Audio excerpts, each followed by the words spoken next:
শয়তান সিফাইউস রাজকুমারীকে অপহরণ করে তার অন্ধকার গুহায় আটকে রাখল। রবিউ ও ফারিস তাকে উদ্ধার করতে দ্রুত এগিয়ে গেল সাহসের সাথে, কিন্তু সিফাইউস তার জাদুকরী শক্তি দিয়ে তাদের গুহার প্রবেশপথে শক্ত পাথরে পরিণত করে দিল। শীঘ্রই এই মর্মান্তিক খবর পৌঁছালো রবিউর মায়ের কাছে এবং ফারিসের স্ত্রীর কাছে। তারা একসাথে ন্যায়পরায়ণ রাজা সালাহুদ্দিনের কাছে সাহায্যের জন্য যাওয়ার সিদ্ধান্ত নিল, যাতে তারা যাদের ভালোবাসে তাদের ফিরিয়ে আনতে পারে। দুঃখে ভেঙে পড়া বৃদ্ধা মা ফারিসের স্ত্রীকে সঙ্গে নিয়ে ভারী পায়ে সালাহুদ্দিনের প্রাসাদের দিকে রওনা দিল। তার হৃদয়ে আশা জাগল যে সেখানে তিনি ন্যায় বিচার ও করুণা পাবেন। প্রাসাদের দরজায় পৌঁছতেই প্রহরীরা তাদের আটকে দিল এবং প্রবেশে বাধা দিল। তখন বৃদ্ধা তার কাপা কণ্ঠে বলল, হে আমার সন্তান, আমরা চরম দুঃখে ও বিপদে আছি। আমরা রাজার কাছে এসেছি, আমাদের শেষ আশা তার উপরই, আমাদের অবশ্যই তার সাথে দেখা করতে হবে। একজন প্রহরী তাদের অপেক্ষা করতে বলল এবং তৎক্ষণাৎ প্রাসাদের ভেতরে গিয়ে রাজাকে বিষয়টি জানালো। রাজা যখন একথা শুনলেন তখন তিনি বললেন, তাদের তৎক্ষণাৎ সম্মানের সাথে আমার কাছে নিয়ে এসো। বৃদ্ধা এবং তার পুত্রবধূ রাজার সভায় প্রবেশ করল। রাজা তাদের সদয়ভাবে জিজ্ঞাসা করলেন, হে মা, বলো কিসে তোমাকে কষ্ট দিচ্ছে? তখন বৃদ্ধার চোখ দিয়ে অশ্রু ঝরতে লাগল এবং তিনি রাজার কাছে তাদের ওপর নেমে আসা ট্র্যাজেডির কথা বর্ণনা করতে শুরু করলেন। তার কথা শেষ করে তিনি বললেন, হে আমার ন্যায়ের প্রতীক, আমাদের আর কেউ নেই, তুমিই আমাদের শেষ আশা, দয়া করে আমাদের সাহায্য করো। রাজা সালাহুদ্দিন তার রাজ্যে ঘটে যাওয়া এই বিপর্যয়ের কথা জানতেন না। তার মুখে উদ্বেগ ফুটে উঠল এবং তিনি দৃঢ় কণ্ঠে বললেন, চিন্তা করো না হে মা, আমি তোমার ছেলেদের খুঁজে বের করব, তারা যেখানেই থাকুক, এবং তাদের তোমার কাছে সুস্থ অবস্থায় ফিরিয়ে আনব, এটা আমার প্রতিশ্রুতি। রাজার কথা শুনে মা কিছুটা স্বস্তি পেলেন। রাজা বললেন, তুমি বাড়ি ফিরে যাও, ইনশাল্লাহ শীঘ্রই তোমার ছেলেরা তোমার কাছে ফিরে আসবে। পরদিন সকালে রাজা সালাহুদ্দিন ভালোভাবে প্রস্তুতি নিলেন। তার ঘোড়ায় চড়লেন এবং সিফাইউসের লুকানো গুহার সন্ধানে যাত্রা শুরু করলেন। মরুভূমি ও উপত্যকা অতিক্রম করতে করতে তিনি সেই হাকিমের কুটিরে পৌঁছালেন। তিনি ভাবলেন কিছুক্ষণ বিশ্রাম নেবেন। ঘোড়া থেকে নেমে তিনি কুটিরে প্রবেশ করলেন। হাকিম তাকে দেখে আনন্দে উদ্বেলিত হয়ে বললেন, স্বাগতম হে সালাহুদ্দিন, আমি অনেক দিন ধরে তোমার অপেক্ষায় ছিলাম। রাজা তার কথায় অবাক হয়ে এগিয়ে গিয়ে বললেন, হে হাকিম, তুমি কি বোঝাতে চাইছো, আর কেন তুমি আমার জন্য অপেক্ষা করছিলে? আমি বুঝতে পারছি না, দয়া করে বিষয়টি পরিষ্কার করো। হাকিম মৃদু হেসে রাজাকে গল্পের শুরু থেকে সবকিছু বলতে শুরু করলেন। তারপর বললেন, হে সালাহুদ্দিন, আমি বছরের পর বছর ধরে তোমার জন্য অপেক্ষা করছি, কারণ তুমি একমাত্র সেই ব্যক্তি যিনি ওই ধূর্ত শয়তানের প্রশ্নের উত্তর দিতে পারবে এবং সম্মুখ যুদ্ধে তাকে পরাজিত করতে পারবে। সিফাইউসের কারণে অনেক পরিবার উজাড় হয়ে গেছে, নিরীহ মানুষ বিপথে চলে গেছে। তুমি হে বীর, তোমার বুদ্ধি দিয়ে তার প্রতারণা উন্মোচন করবে এবং তোমার তলোয়ার দিয়ে তার অহংকার ভেঙে দেবে। তার শেষ তোমার হাতেই হবে, হে শৌর্যবান রাজা। দ্বিধা করো না, এখনই যাত্রা শুরু করো এবং ওই নিকৃষ্ট দানবের অবসান ঘটাও। হাকিমের কথা শুনে রাজার চোখে রাগের আগুন জ্বলে উঠল। তিনি দ্রুত সিফাইউসের গুহার দিকে রওনা দিলেন, যেমনটি হাকিম তাকে পথ দেখিয়েছিলেন। তার ঘোড়া বাতাসের গতিতে ছুটতে লাগল এবং অল্প সময়ের মধ্যেই তিনি গুহার দরজায় পৌঁছে গেলেন। তার হৃদয়ে বৃদ্ধার দোয়া, হাকিমের আশীর্বাদ এবং নির্যাতিতদের আর্তনাধ্বনি বহন করে তিনি সিফাইউসের দিকে এগিয়ে গেলেন।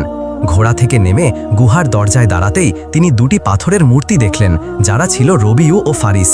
তার হৃদয় দুঃখে ভরে গেল এবং তিনি বুঝলেন যে তিনি যে ট্র্যাজেডির মুখোমুখি হচ্ছেন তা তার কল্পনার চেয়েও ভয়াবহ।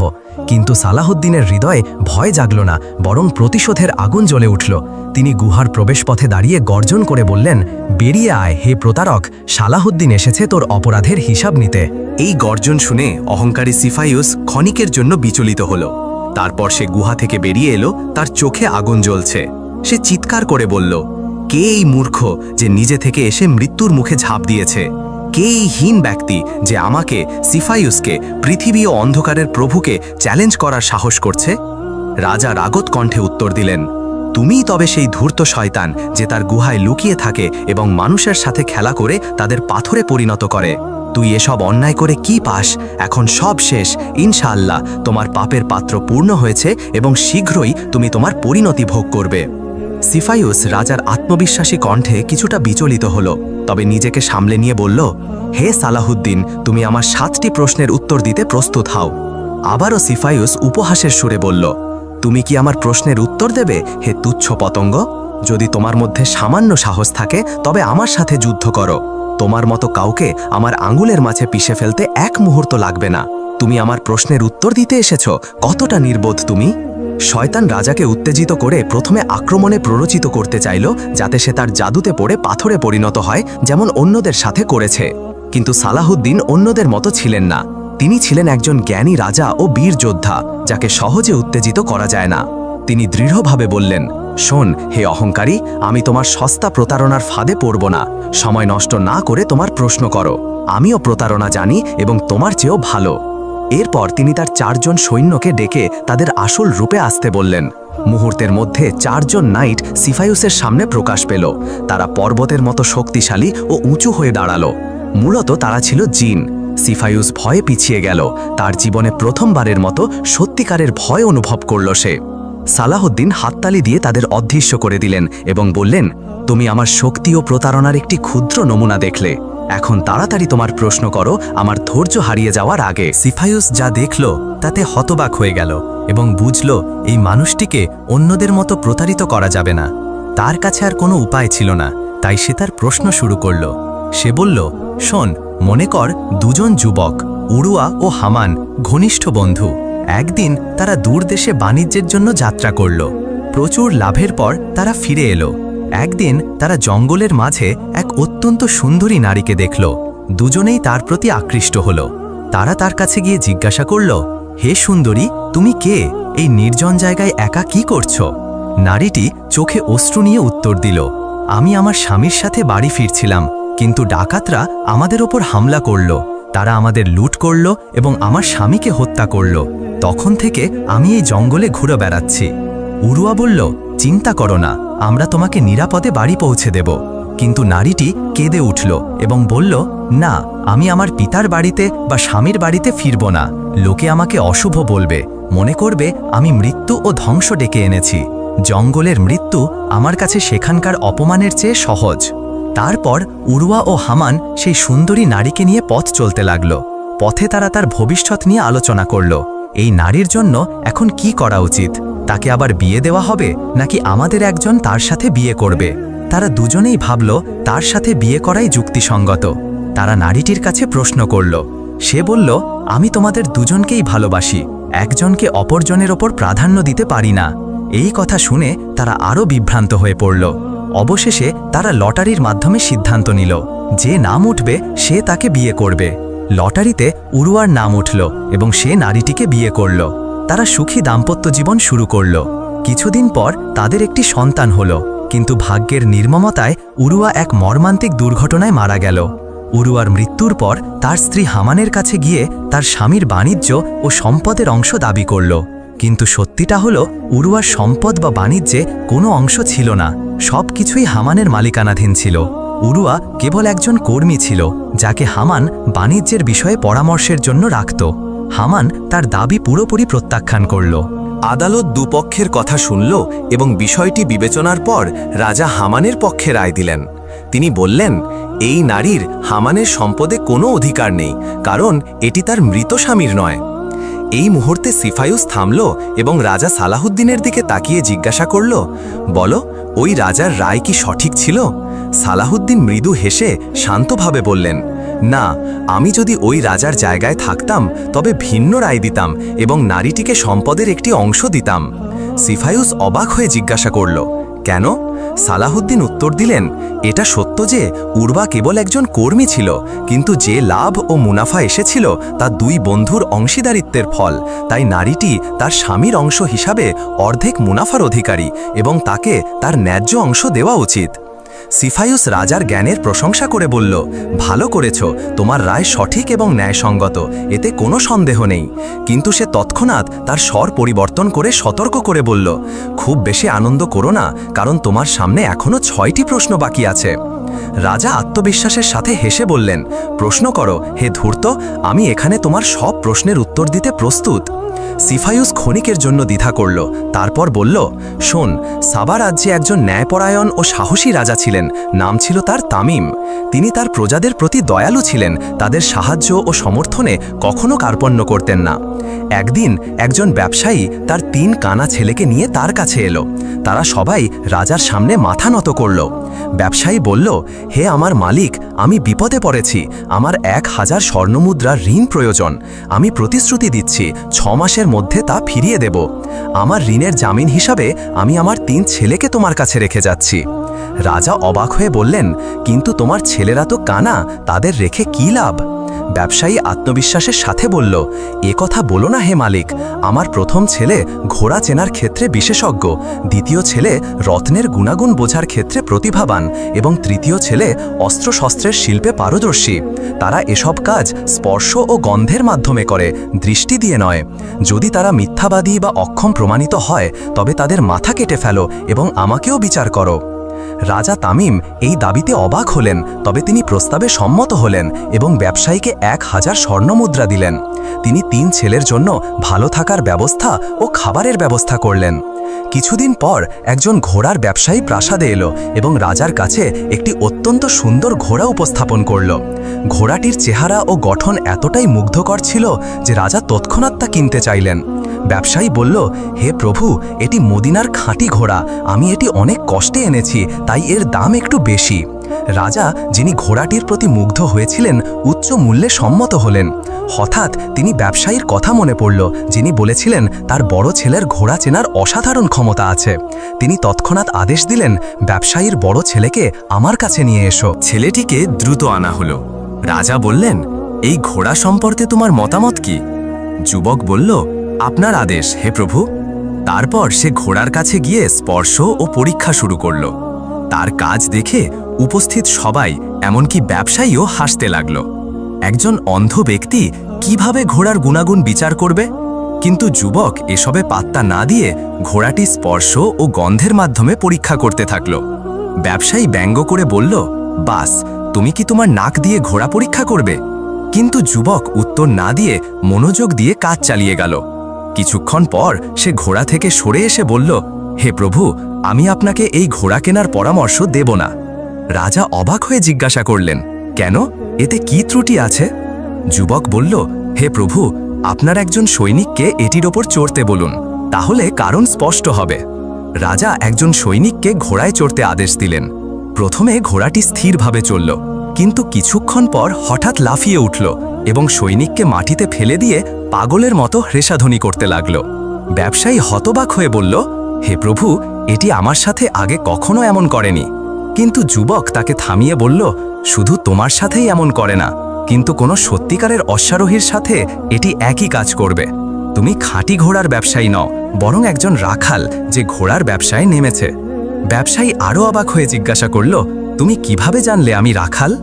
যুবক বলল, এই ঘোড়াটি তোমার বাড়িতে জন্মেছে, এর বাবা মা তোমার কাছে ছিল, তুমি এটিকে মহিষের দুধ খাইয়েছ, তাই এর শরীরে সেই গন্ধ স্পষ্ট। এই গন্ধ থেকেই আমি সত্য জেনেছি এবং রাজাকে এটি না কেনার পরামর্শ দিয়েছি। ব্যবসায়ী পুরোপুরি হতবাক হয়ে গেল, কারণ যুবকের কথা পুরোপুরি সত্য ছিল। সে রাজার কাছে ক্ষমা চেয়ে তার ঘোড়া নিয়ে চুপচাপ চলে গেল। রাজা যুবকের জ্ঞানের প্রশংসা করে তার খাবারের পরিমাণ দ্বিগুণ করার এবং তার থাকার পরিবেশ উন্নত করার আদেশ দিলেন। যুবক প্রাসাদে আরাম ও সম্মানের সাথে বাস করতে লাগল। কয়েকদিন পর একজন রত্ন ব্যবসায়ী প্রাসাদে এলো এবং রাজার সামনে মূল্যবান রত্ন ও মণির সংগ্রহ উপস্থাপন করল। রাজা কিছু রত্নে খুব মুগ্ধ হলেন এবং ব্যবসায়ীর দ্বিতীয় ছেলেকে ডেকে আনার আদেশ দিলেন। যুবক এসে বলল, আপনার আদেশ হে প্রভু। সে রত্নগুলো স্পর্শ করে সাবধানে পরীক্ষা করতে লাগল এবং কিছু রত্ন আলাদা করে বলল, হে প্রভু, এই পাথরগুলো কিনবেন না। রাজা অবাক হয়ে বললেন, কেন? এগুলো কত সুন্দর ও উজ্জ্বল দেখো।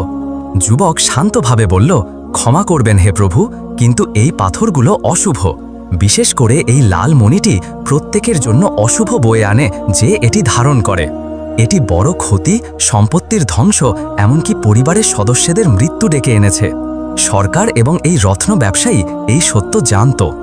ব্যবসায়ীর মুখ ফ্যাকাশে হয়ে গেল।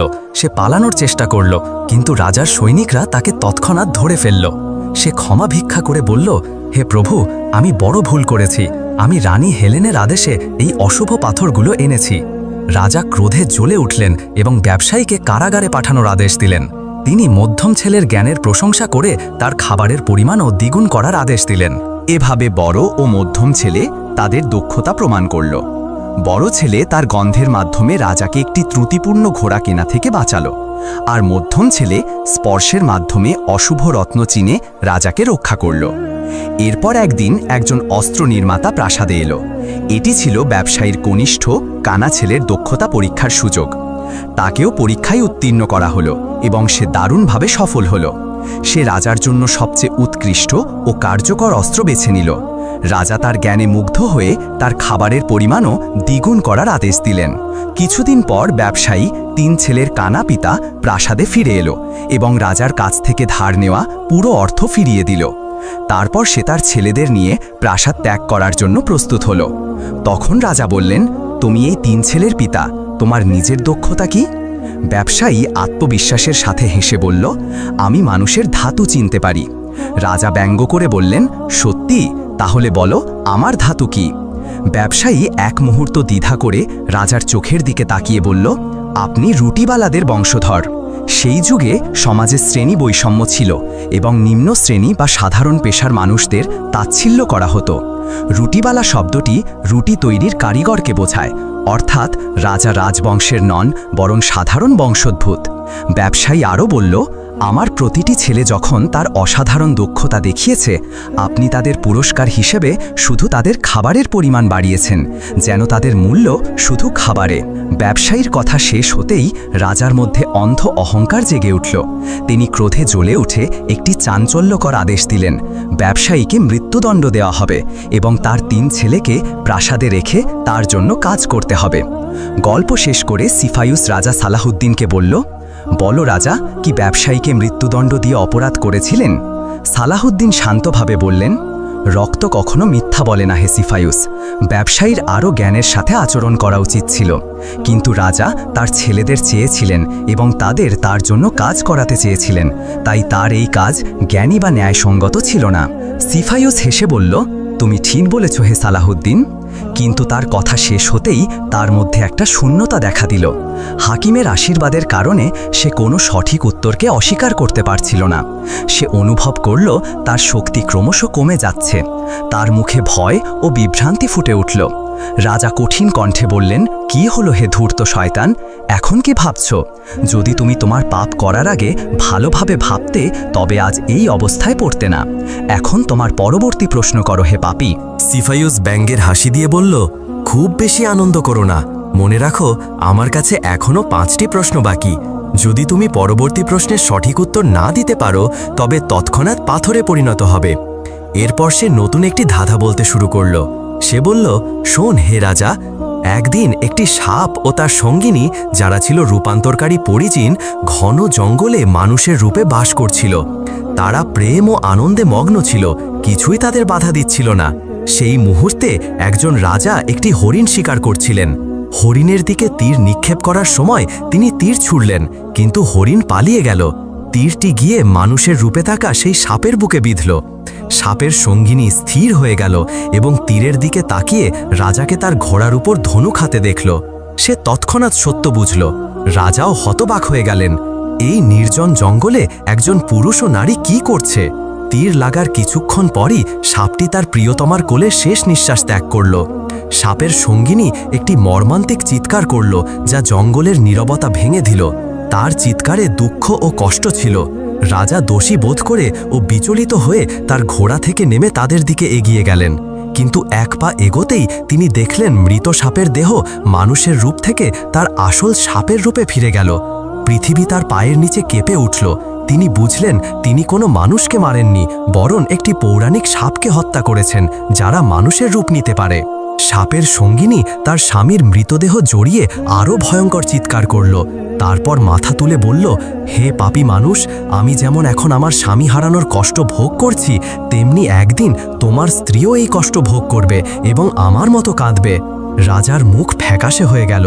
তিনি ভাঙা কণ্ঠে বললেন, হে সাপিনী, আমাকে ক্ষমা করো, আমি তোমাদের দেখিনি, আমি অনিচ্ছাকৃতভাবে বড় ভুল করেছি।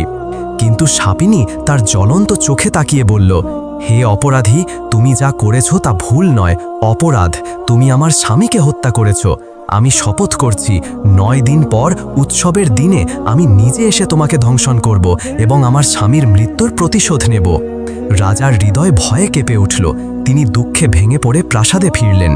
রানী তার ফ্যাকাশে মুখ দেখে উদ্বিগ্ন হয়ে বললেন, হে প্রভু, শিকার থেকে ফেরার পর থেকে তুমি এমন দেখাচ্ছ যেন মৃত্যু দেখেছ। রাজা তাকে পুরো ঘটনা বললেন। রানী হতবাক হলেন, কিন্তু তিনি তাকে তিরস্কার না করে দৃঢ়ভাবে বললেন, চিন্তা করো না হে প্রভু, ওই সাপিনী তোমার কাছে আসার আগে আমি আমার জীবন দিয়ে তোমাকে রক্ষা করব। আমি বেঁচে থাকতে কাউকে তোমার ক্ষতি করতে দেব না। পরদিন রাজা ও রানী অনেক হাকিম ও ধর্মযাজকের কাছে তাদের সমস্যা উপস্থাপন করলেন, কিন্তু কেউ সন্তোষজনক সমাধান দিতে পারল না। 8 দিন এভাবে কেটে গেল, কোনো শান্তি ছাড়াই। 9ম দিন উৎসবের দিন, যে দিনে সাপিনী প্রতিশোধ নিতে আসার শপথ করেছিল, প্রাসাদে শোকের পরিবেশ বিরাজ করছিল। রাজা নিজেকে তার ঘরে বন্দি করে রেখেছিলেন তার ভাগ্যের অপেক্ষায়। প্রাসাদের প্রধান দরজা থেকে রাজার ঘর পর্যন্ত সর্বত্র সৈনিকরা কঠোর নিরাপত্তায় ছিল। এমন সময় একজন হাকিম প্রাসাদে ভিক্ষা চাইতে এলো।